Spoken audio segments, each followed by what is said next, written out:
Halo semuanya, salam dan bahagia. Di sini kami akan menyampaikan materi mengenai operating leverage dan financial leverage. Maka simak videonya. Kami dari kelompok 6 yang beranggotakan Latifah, Delifka Unila, Indah Pratiwi, Riza Abdilanisa, dan Latifah Nurmufidah Tunisa. Baik, di sini saya akan menjelaskan tentang nomor A, analisis leverage dan referensi keuangan. Konsep operating dan financial leverage bermanfaat untuk analisis perencanaan dan pengendalian keuangan yang tujuannya untuk mendapatkan keuntungan yang lebih besar daripada biaya aset atau sumber dana. Begitu juga sebaliknya, leverage dalam manajemen keuangan yaitu penggunaan aset dan beban atau tetap agar meningkatkan keuntungan potensial pemegang saham. Leverage dapat meningkatkan variabilitas atau risiko keuntungan apabila perusahaan mendapatkan keuntungan yang lebih rendah dari biaya tetapnya, maka leverage akan menurunkan keuntungan pemegang saham. Konsep leverage tersebut penting karena untuk menunjukkan analisis keuangan dalam melihat trend off antara risiko dan tingkat keuntungan dari berbagai tipe keputusan. Bagian B, leverage dan laporan laba rugi. Memuat dua jenis laporan laba rugi, yaitu tabel 10.1 PTA SDB laporan rugi laba 1 Januari sampai 31 Desember 189, bentuk tradisional, operating leverage, financial leverage, penjualan bersih sebesar 5 juta rupiah, harga pokok produksi sebesar 2.500.000, jadi laba kotor 2.500.000, biaya pemasaran 800.000, biaya administrasi umum 700.000, jadi 1.500.000. Laba sebelum bunga dan pajak 1 juta, bunga pinjaman 250.000, laba sebelum pajak 750.000, pajak penghasilan atau 40% 300.000, laba setelah pajak 450.000, dividen saham preferen 150.000, laba yang tersedia bagi pemegang saham biasa 300.000, laba per lembar saham 100.000 saham 3.000. Tabel 10.2 PTA SDB laporan rugi laba 1 Januari sampai 31 Desember 1989, bentuk yang diperbaiki, operating financial leverage, penjualan bersih 5 juta, biaya operasi variabel 3 juta, biaya operasi tetap 1 juta, jadi 4 juta. Laba sebelum bunga dan pajak 1 juta, bunga pinjaman 250.000, laba sebelum pajak 750.000, pajak penghasilan atau 40% 300.000, laba setelah pajak 450.000, dividen saham preferen 150.000, laba yang tersedia bagi pemegang saham biasa 300.000, laba per lembar saham 100.000 lembar 3.000. C, biaya tetap dan variabel. Nomor 1, biaya variabel yaitu biaya jangka pendek yang berubah karena perubahan operasi perusahaan. Nomor 2, biaya tetap yaitu biaya jangka pendek tidak berubah karena variabilitas operasi maupun penjualan. Jadi selain dua jenis biaya tersebut, masih ada yang harus dipertimbangkan, yaitu biaya semi variabel, di mana biaya yang meningkat secara bertahap dengan kenaikan output. Baiklah, di sini saya akan menjelaskan tentang operating dan financial leverage, yaitu yang pertama yaitu operating leverage, yaitu perusahaan menggunakan biaya operasi. atau biaya tetap. Apa sih yang dimaksud dengan biaya tetap? Nah, disinilah biaya tetap yaitu modal tetap. Nah, di mana perusahaan mengharapkan perbuahan penjualan, yaitu dia akan mengakibatkan perubahan pada laba sebelum bunga dan pajak. Jadi yang dimaksud bunga sebelum laba dan pajak yaitu bunga dan pajak lebih besar dari penggunaan biaya operasi.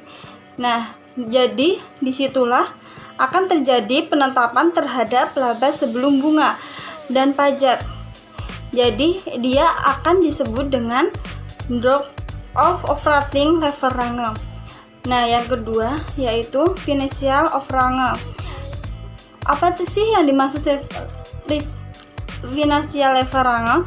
Yaitu perusahaan yang menggunakan sumber dana dengan beban tetap.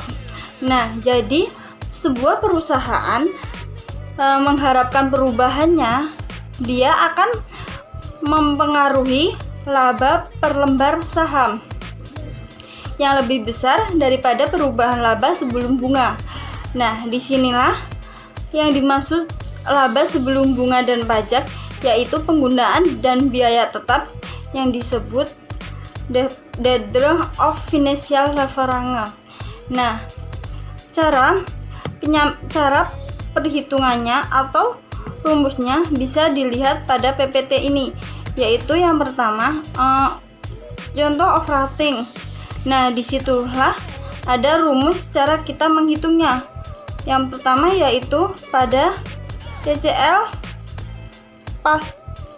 pasta X, yaitu persen perubahan exit per perubahan penjualan. Nah, disitulah bisa dilihat cara mengerjakannya. Ada rumusnya pada PPT ini, bisa dilihat.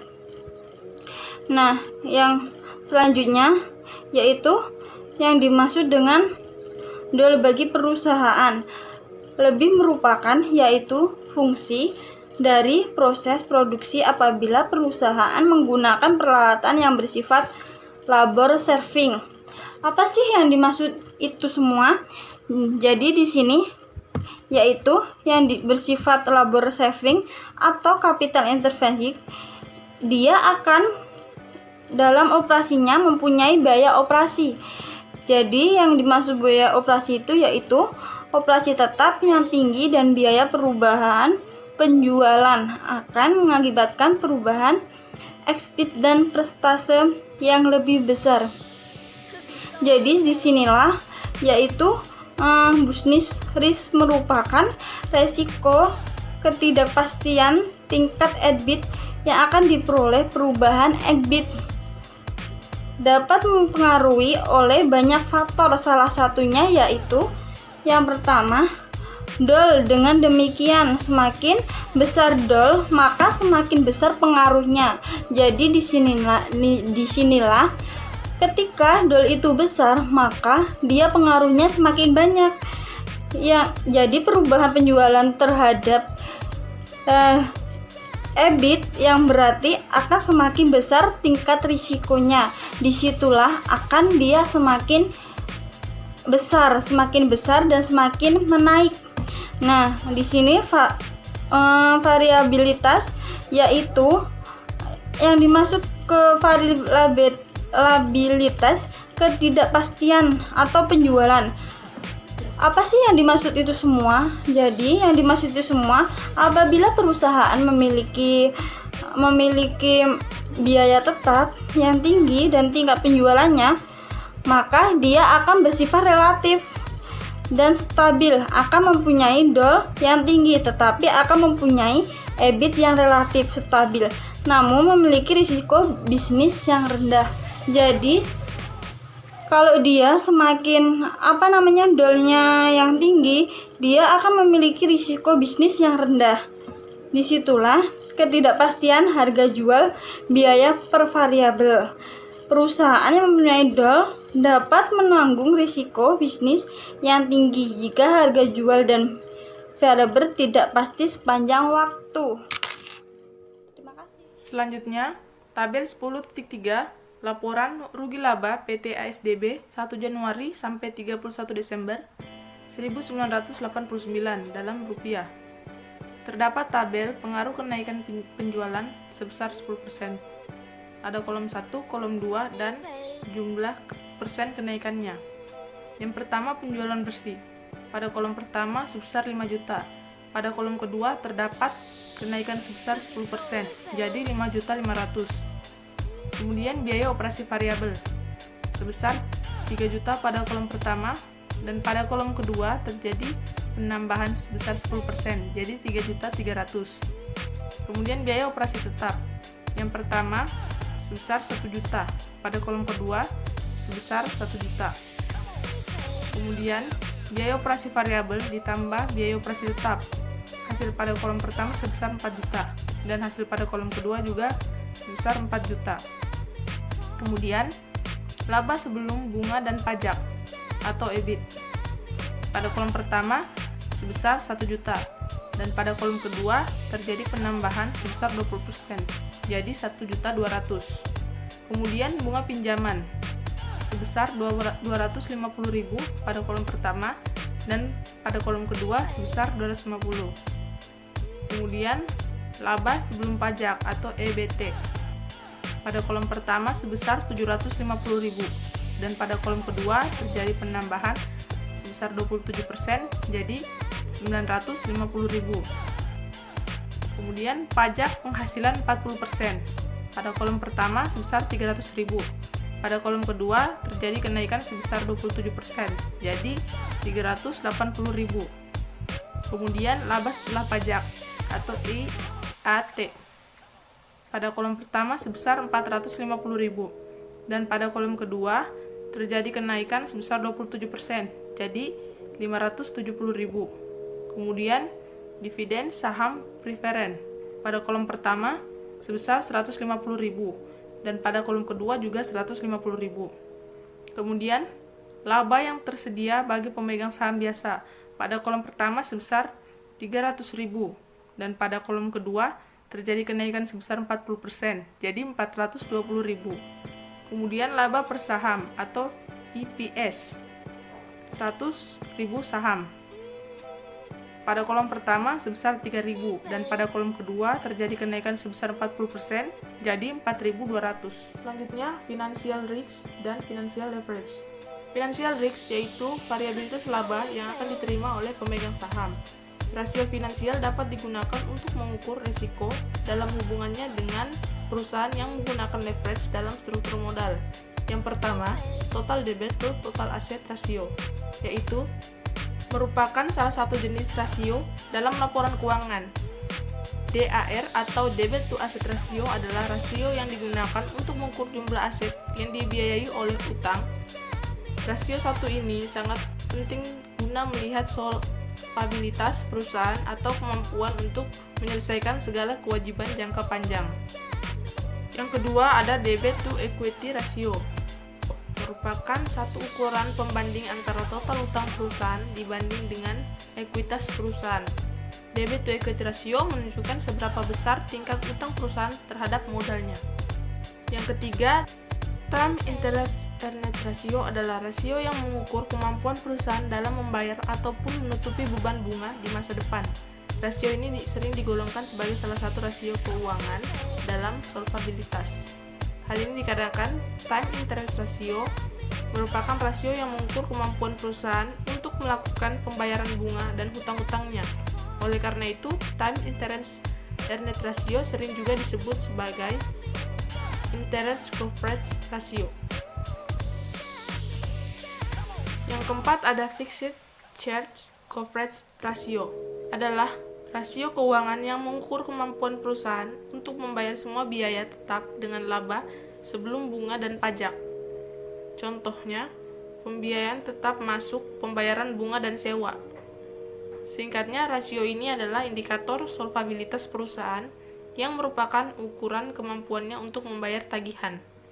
Yang selanjutnya ada financial leverage, yaitu penggunaan sumber dana yang memiliki beban tetap dengan harapan bahwa akan memberikan tambahan keuntungan yang lebih besar daripada beban tetapnya, sehingga akan meningkatkan keuntungan yang tersedia bagi pemegang saham.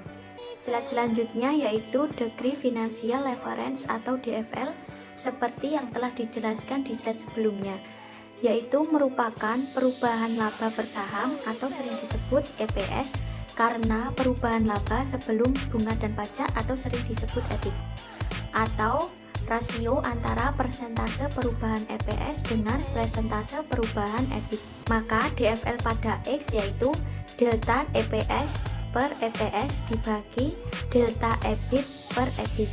Contohnya, diketahui besarnya DFL pada saat laba sebelum bunga dan pajak atau EBIT sebesar 1 miliar, EPS diketahui sebesar 3.000, kemudian pada EBIT diketahui sebesar 1.200.000.000, maka EPS diketahui sebesar 4.200. Maka DFL-nya adalah 4.200 dikurangi 3.000 per 3.000 dibagi 1.200.000.000 dikurangi 1 miliar per 1 miliar, maka 1.200 dibagi 3.000 dikalikan dengan 1 miliar dibagi 200 juta, maka hasilnya 2. Slide selanjutnya yaitu Combined Leverage dan Overall Rate. Leverage kombinasi terjadi apabila perusahaan memiliki operating leverage maupun financial leverage dalam usahanya untuk meningkatkan keuntungan bagi pemegang saham biasa. Degree Combined Leverage merupakan multiplier effect atas perubahan laba per lembar saham atau EPS karena perubahan penjualan atau rasio antara persentase perubahan EPS dengan persentase, di mana delta EPS yaitu perubahan EPS X tingkat penjualan atau leverage kombinasi diukur, dan DCL atau sama dengan hasil perkalian DOL dengan DFL. Maka DCL pada X yaitu persentase perubahan EPS dibagi persentase perubahan penjualan. Kemudian DCL pada X yaitu delta EPS per EPS dibagi delta penjualan per penjualan. Slide selanjutnya yaitu analisis break-even, yang merupakan alat analisis untuk mengukur pengaruh perubahan harga, biaya tetap, dan biaya variabel terhadap tingkat output yang harus dicapai sebelum perusahaan memperoleh keuntungan operasi. Analisis dapat dilakukan dengan berbagai metode. Yang pertama, metode grafik. Break-even point bisa dicari dengan pendekatan grafik. Langkah-langkah penyelesaiannya dengan pendekatan grafik yaitu dengan membuat 3 grafik, antara lain grafik biaya variabel, grafik biaya tetap, dan grafik penjualan. Yang kedua, metode aljabar.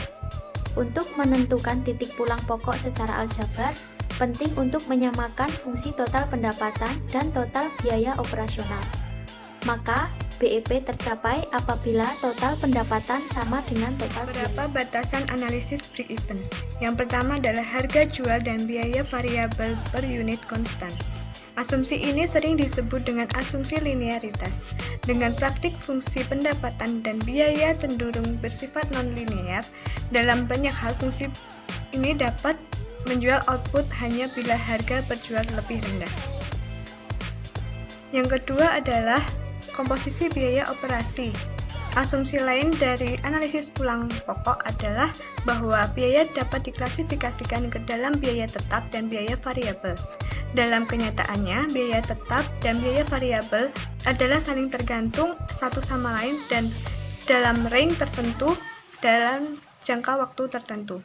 Ketiga adalah produk ganda. Analisis pulang pokok mengasumsikan bahwa perusahaan memproduksi dan menjual produk tunggal dan kombinasi produk yang konstan atas berbagai produk yang dihasilkan. Dalam kenyataannya, banyak perusahaan yang tidak dapat mempertahankan kombinasi produk untuk jangka panjang. Akibatnya, alokasi biaya tetap kepada setiap jenis. Yang keempat adalah ketidakpastian. Asumsi dalam analisis adalah bahwa biaya variabel per unit, harga jual, dan biaya tetap dapat diketahui dengan pasti untuk setiap tingkat output. Dalam kenyataannya, faktor-faktor tersebut adalah penuh ketidakpastian. Dengan demikian, manfaat analisis pulang pokok tergantung atas ketetapan mengestimasikan parameter tersebut. Analisis break-even dan leverage. Dengan menggunakan persamaan pulang pokok yang linear, dapat juga dipergunakan untuk menentukan DOL pada tingkat output tertentu. Jadi rumusnya adalah DOL pada X sama dengan penjualan dikurangi biaya variabel dibagi EBIT sama dengan P dikurangi V dikalikan H dibagi P min V dikalikan H min F. Kemudian untuk menghitung DFL pada X sama dengan P min V dikalikan H min F dibagi P min V dikalikan H min F dikurangi 1. Untuk menghitung DCL pada X sama dengan P kurangi V dikalikan H dibagi P min V dikalikan H min F min 1.